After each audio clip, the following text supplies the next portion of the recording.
আসসালামু আলাইকুম। যে যেখানে আছেন আশা করি সবাই ভালো আছেন। আলহামদুলিল্লাহ আমরা সবাই ভালো আছি। তো আজকে নিয়ে আসলাম একটা নতুন ব্লগ। এটা আমি আসলে আজকে একটা পিৎজা বানাবো। তো এখানে আমি ডোটা আগেই করে রেখেছিলাম। এখানে 1.5 কেজির মতো ডো আছে, আটা। এটা করে রেখেছিলাম। আর উপর দিয়ে দিলাম পিৎজা সস। পিৎজা সসটা এখানে কিনতেই পাওয়া যায়। তো পিৎজা সস দিয়ে দিলাম। এটা অনেক বড় করে করছি, তো মানে বড় একটা পিৎজা হবে। তো পিৎজা সসের পুরা 250 গ্রামের সসটা পুরাটাই দিয়ে দিয়েছি। এখন দিয়ে দিচ্ছি এখানে চিজ। এখন দিয়ে দেব কাবাব, মানে শিকলিন তো না, চিকেন কাবাব আর কি। এটাও পিৎজার জন্যই করা হয়। পিৎজাও খেতে পারেন আপনারা, অন্য কিছুতেও দিয়ে খেতে পারেন। তো আমি পিৎজাতে দিয়েছি। দিয়ে দিচ্ছি গ্রিন পাপরিকা আর রেড পাপরিকা। পাপরিকাটাও তো আপনারা সবাই চিনেন। আলহামদুলিল্লাহ আমরা মোটামুটি সবাই কম বেশি বানাই। তো আশা করি আপনারাও সবাই চিনেন। তো দিয়ে দিচ্ছি পাপরিকাগুলো। এখন দিয়ে দেব মাশরুমটাও আমি, এটা হচ্ছে লালটা। তো আমি লালটা কিনে এনেছি, সাদাটা আনি নেই। সাদাটাও আমি আনি মাঝে মধ্যে, কিন্তু এবার লালটা দিয়ে করলাম। তো দিয়ে দিচ্ছি পেঁয়াজ।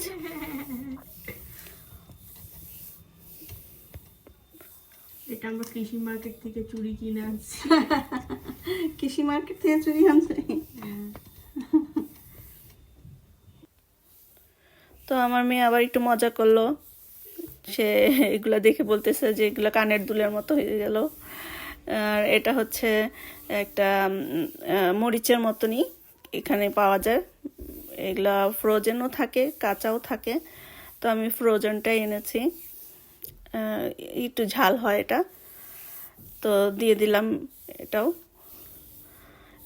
এটাও মরিচের মতনই, কিন্তু এটা কোনো ঝাল নাই। এটা একদম মানে এমনি টকটক লাগে। আমরা তো কানের দুল এটাও আনছি কয়েকটা আটি দিয়ে বাজার দিলাম। থেকে। মরিচই বলা যায়। তো আর একটু চিজ দিয়ে দিব আমরা উপর দিয়ে। চিজটা দিয়ে তারপরে উপর থেকে আবার সস দিব।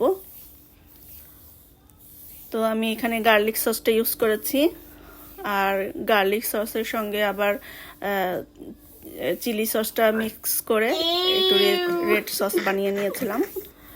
তো আমার ব্লগটা যদি আপনাদের পছন্দ হয়, ভালো লাগে, তাহলে একটা লাইক দিবেন, একটা শেয়ার করবেন, একটা কমেন্ট করবেন। আর অবশ্যই সাবস্ক্রাইব করবেন।